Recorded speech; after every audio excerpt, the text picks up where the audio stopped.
আসসালামু আলাইকুম এভরিওয়ান, অনেক দিন পরে চলে আসলাম একটা লং ভিডিও নিয়ে। তো চলে গিয়েছিলাম ওই দিন আমি একটু গ্রামে। তো সকালবেলা ঠান্ডা উষ্ণ আর কি, অনেক বাতাস ছিল, অনেক ঠান্ডা। মানে গ্রামের বাড়ি এতটা ঠান্ডা, এতটা শীত। তো আমি একটু ভিডিও করে নিলাম। তো এখানে একটা যাচ্ছিল যে একটা পোলট্রি মুরগির খামার আর কি।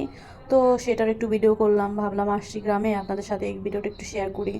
তারপর আমি একটু আমার ছোট মেয়েটাকে দিয়ে আর কি, বোনের মেয়ে, ওকে দিয়ে একটু ভিডিও তুললাম। তারপর এখানে দেখলাম সুন্দর সুন্দর অনেক ফুল ফুটে আছে। এটা কিন্তু অনেক কার্যকারিতা এবং এটা একটা ঔষধি গাছ। যারা চিনেন এটা কী গাছ, আপনারা কমেন্টে বলবেন। আমি কিন্তু এটা আসলে এই নামটা ভাবে জানি না, আর এটা কী কাজ করে সেটা অবশ্য আপনারা বলবেন, আমি বলবো না। তো এটা কাদের এলাকায় কোন নামে ডাকে সেটাও বলবেন, এবং কি এটা কে কে চিনেন কমেন্টে জানাবেন। তো চলুন চলুন ফার্মের ভিতর থেকে একদম জুম করে কাছ থেকে দেখিয়ে নিয়ে আসি আপনাদের মুরগির ছানাগুলো আর কি কীভাবে ঘুমাচ্ছিল ঠান্ডার ভিতরে। দেখেন ওরা সবাই শুয়ে আছে, আমাকে দেখে একটু তাকালো যে কে আসছে আমাদেরকে ভিডিও করতেছে এত সুন্দর করে।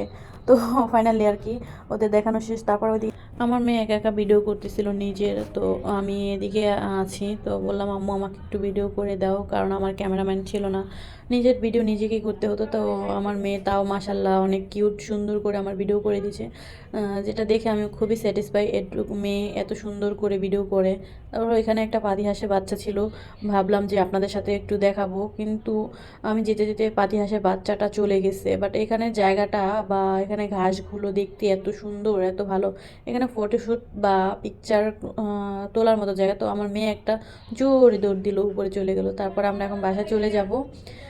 তারপরে আমরা কী কী খেলাম গ্রামের সবগুলো তো শেয়ার করতে পারিনি আপনাদের সাথে, জাস্ট অল্প কিছু শেয়ার করব। সেটা হলো এই শীতের মৌসুমে এখানে গ্রামে যাওয়া হয়েছিল আর কি।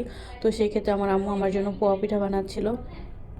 তো পোয়া পিঠাগুলো ভালোই ফুল দিছিল, মশলা দিলে অনেক কিউট করে ফুলেছে, মজাই হয়েছে অনেক। তো সবাই দোয়া করবেন আমার জন্য, আমি যেন আরও সুন্দর সুন্দর ভিডিও আপনাদের মাঝে শেয়ার করতে পারি এবং আপনাদের পাশে থাকবো সব সময়। আপনারা আমার জন্য দোয়া করবেন, সাপোর্ট করবেন। আল্লাহ হাফেজ।